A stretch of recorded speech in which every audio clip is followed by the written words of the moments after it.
Hello, family members. Hope you're having a good day today. Oh boy, have I had a very strange last few days. And a lot of it comes back to what happened. Was it Friday, I believe? Oh gosh. It's like 3 days ago. I wake up and I'm scrolling on Facebook as a good millennial auntie should. I will not be shamed for my social media datedness. I am dated. It's fine.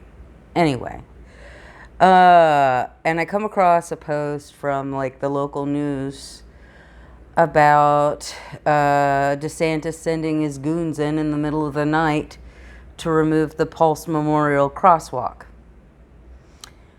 Now, they'd been making fuss about not having political messages on the roads or whatever, but a lot of the discourse that happens over the next few days, and I'll get into that obviously, but a lot of the discourse was from people who clearly did not understand that it wasn't just a rainbow crosswalk, it was a crosswalk meant to memorialize the 29 victims of the Pulse terrorist attack.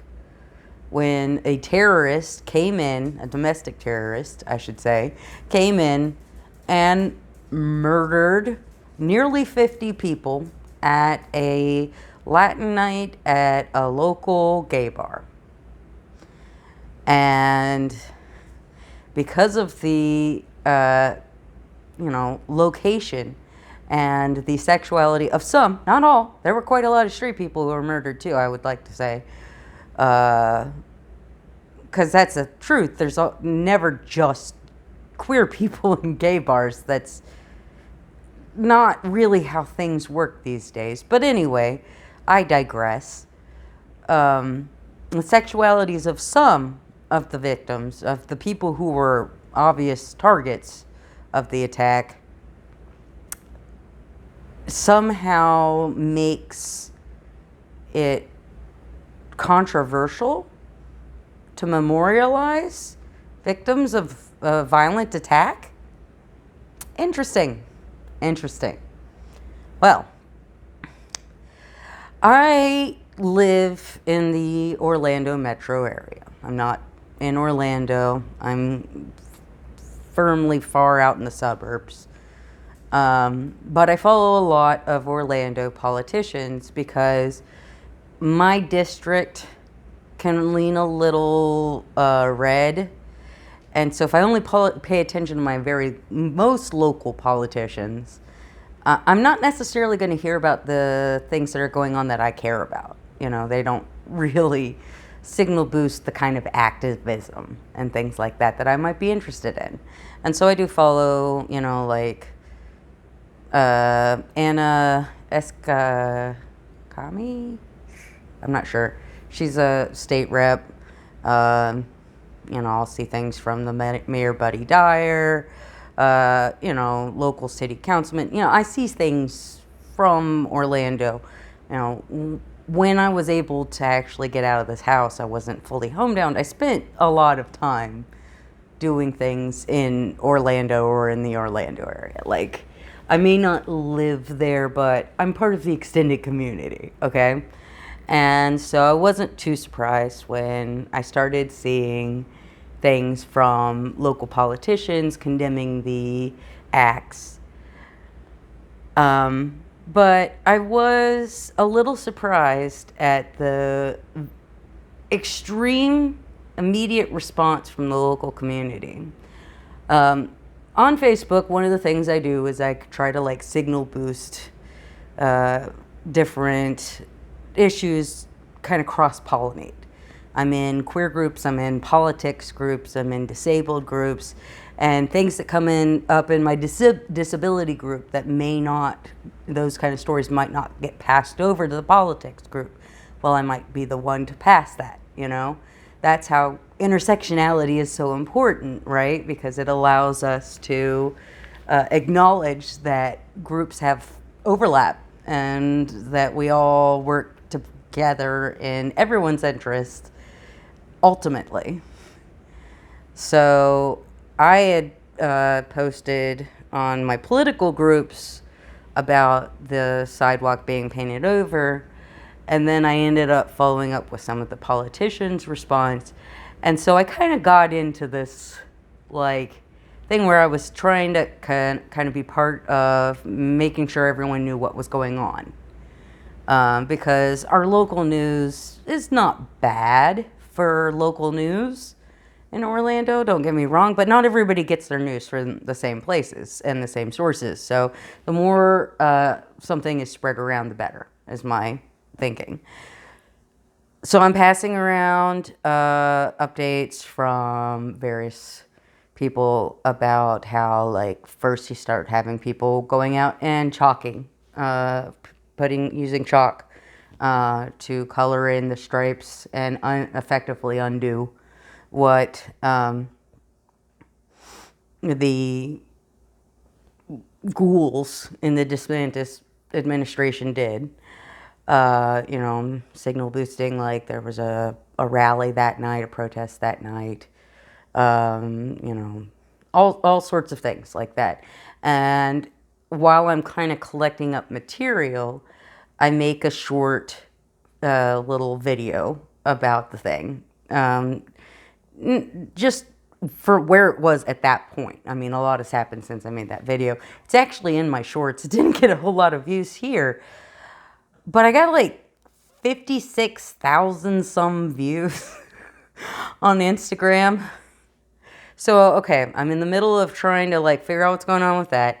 I'm also getting an iron infusion. I got to go to the cancer center and get a little IV and I don't have cancer again. It's just, that's, if you need infusions, that's where they send you, to the cancer center. So it's a little weird, dealing with that. My goddaughter had just left. I upload a video to this channel that very frustratingly seems like a lot of people misunderstood. I was trying to respond to that. I was trying to deal with the infusion. I was just trying to like update people. And then all of a sudden on Instagram, which is honestly probably one of my least valued social medias, like I mostly use Instagram to post pictures of my pets and message my brother.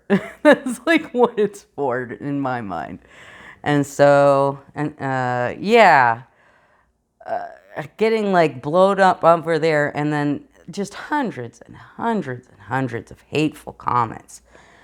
Oh my gosh. I would go and I would spend like 20 minutes, half an hour hiding all of the hateful stuff, come back a few hours later, and there'd be hundreds more, and I'd have to hide all those too. Eventually, I had to just stop hiding them. It was just like, I don't have the energy. I'm sorry. I just don't. Because in order to know if a comment is a hateful comment, you have to at least kind of read it. You don't have to you have to skim it, and it's enough to know what they were saying. And there was some very, very openly like genocidal kind of, all gay people should go away kind of stuff. Because again, these people didn't understand that this was a memorial. This wasn't just like a rainbow pride, let's celebrate being gay thing, which is not what pride is anyway, but that's what they think it is. But this was literally a memorial for, 49 people who were murdered. This is not... Anyway, and so many comments, just, ugh. Anyway, so then, one of the things they like to talk about in those comments was, oh, rain's just going to come and rain will take it all away. And I'm like, okay, but, chalk can be put back. Like, I don't know if you know about that. And people were doing that. I don't know if you know much about Central Florida weather, but it, in August especially, can rain at any time. And usually when it rains, it's fairly heavy. And it doesn't last long. So, and then of course the sun comes out and it dries up pretty quickly because most of our soil is sandy and it drains really fast. So yeah, it rains a lot down here, but then it dries up pretty quickly and then you're able to go out and chalk it, right? So for a couple of days, that's what happened. They did come out and repaint it black again one more time. After activists had finally broken down and painted it instead of chalking it, they painted it then it was fixed, then they painted it again, and then they had to go back to chalking. All right. Well, then yesterday, they decided to post multiple law enforcement officials on site to watch the crosswalk. And anyone who dared to get down on their knees and try to chalk it was going to be arrested for impeding the flow of traffic. Now, I want you to understand something about this. This is a side street. This is not a street that is actually maintained by the state. It's a city street. They technically do not have jurisdiction here. The crosswalk had been there legally, it had been there for years, had not caused any problems, and it's not like a high volume street or anything like that. So anyway, they're the ones who created this disruption by doing this all in the dead of night. Like, you don't do things like that in the dead of night unless you think, yeah, I'm doing something wrong, right? Come on. So yeah, I get to watch the local news last night, and they had a news reporter out there, and they showed video of multiple law enforcement agents just standing around with their vehicles in full uniform, wasting my taxpayer money as a Florida resident so that they can make sure that people don't use sidewalk chalk on a crosswalk. They've already paid to paint it twice. That was wasted money too. And of course, there's all of this like legal stuff that's happening, because it's not just in Orlando. They're trying to make people in every part of Florida, every city that has any sort of like sidewalk or, roadway art, crosswalk art. They're like, oh, you can't have that. We've had that for decades. Like, we're a very touristy place, Florida. We get a lot of our state's wealth comes from tourism. And so things like that actually pay dividends. It gives, the locality's charm, make people remember a place and want to go back there or recommend it to their friends. So this is just dumb and unnecessary, and it's all a ruse to be able to try to remove rainbow crosswalks. Mostly, that's what this is about. He has a whole big thing painted in the state capitol that says "Black back the blue" right down the road. That's not distracting.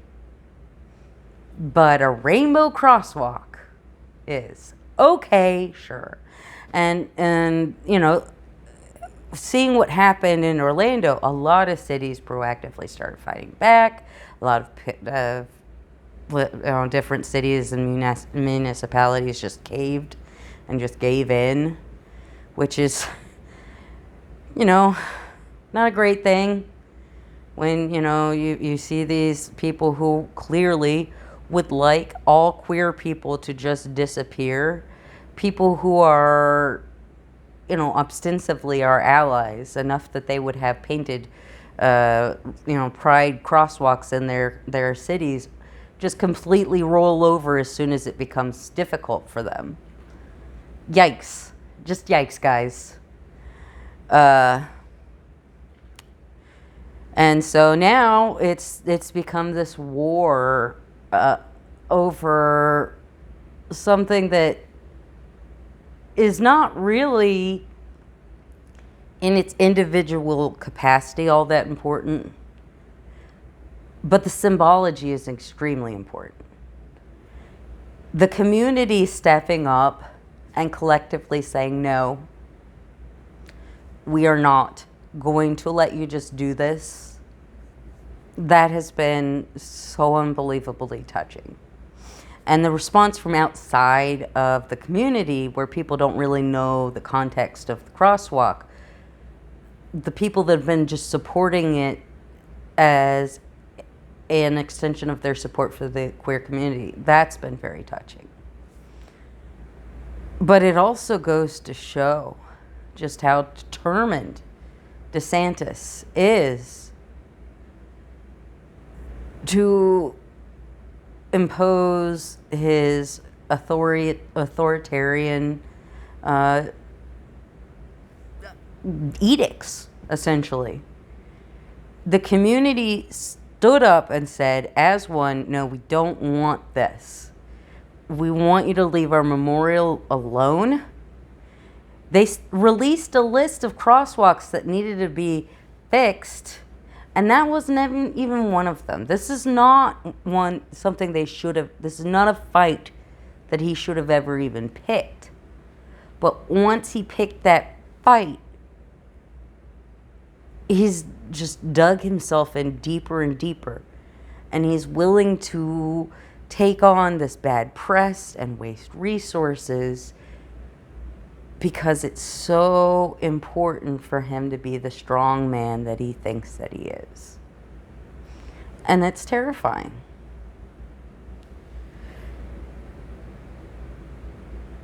Violence against the queer community, or people who are perceived to be part of the queer community, has always been an issue. From the time that Matthew Shepard was beaten to within an inch of his life and tied to a fence post and left to die alone, slowly in the dark, to this.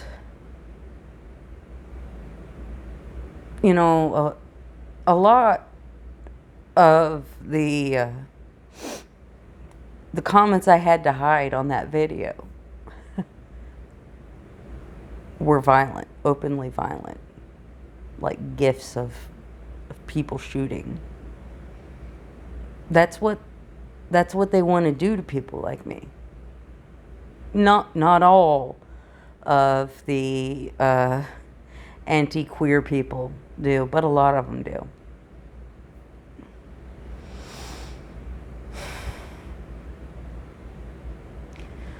I was watching something earlier today.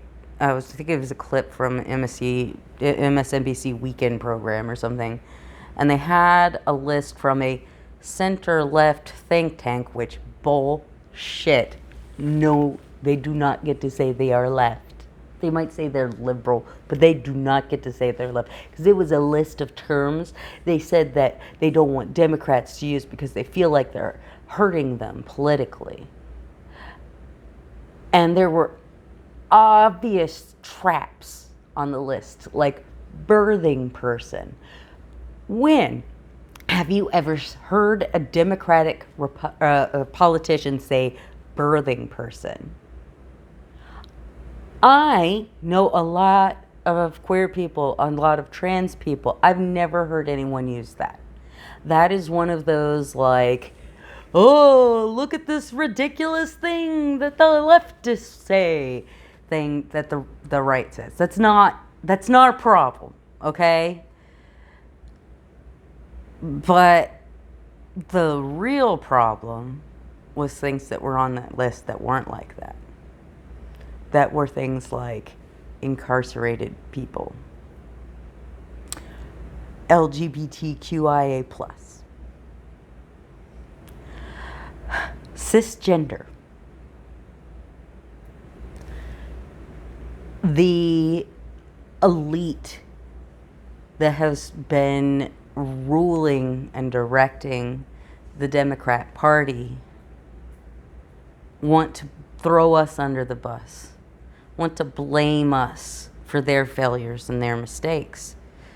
But one thing I will say, on that same program, there was a young man, and I'm sorry I can't remember his name, but he was very direct and said, they need to go to where the voters are.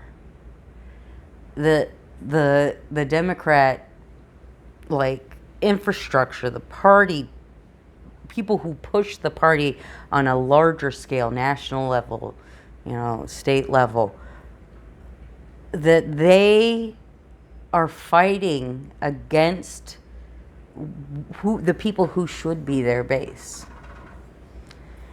And this is, I think, very similar to what I'm seeing with the different cities in Florida and how they handle this. You can't just be our ally when it's easy. You can't just be our ally during the Pride Parade. You need to be our ally when there are, state troopers standing outside of a minor intersection, in a sort of nondescript Orlando neighborhood, threatening you if you, do anything that they consider might be stepping out of line in showing your support for the queer community, whether you're part of it or not. If you can't be our ally when it's hard, it means nothing to be our ally when it's easy.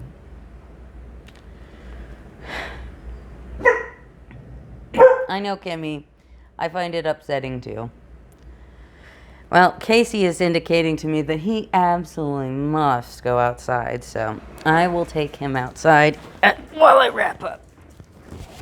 Maybe show you a little bit of animal love while we're on the way, because this has been, I know, Leslie, it's just been a lot, hasn't it? Oh, Weasel. My little baby. But the truth of the matter is, we need vocal support, just like Miss Leslie likes to give. It can't be, well, let's take the path of least resistance. Now, I've seen a suggestion made by that Anna Eskakami. Gosh, I wish I knew her name. I'm so sorry, I don't know her name. That local politician lady suggested maybe doing something like renaming the street or adding some sort of like statue by the street or something, just to move on from the stupid game that DeSantis has created here. And I don't know how this is going to end. Maybe not. We've had a really hard time getting the Pulse Memorial going. There's been a lot of starts and false starts here. And this was the only thing that we had. So maybe something else temporary before the real memorial. Maybe that makes sense. But I just wish they'd stop. I wish the cops would leave. I wish they'd let us paint the intersection. And I wish they'd just leave us the F alone. But I know that's not going to happen. And that sucks. All right, family members. Leslie and I say bye. Say bye. Oh my goodness, she's actually been pretty nice for me to pick her up. She doesn't like being picked up. All right, love you. Bye.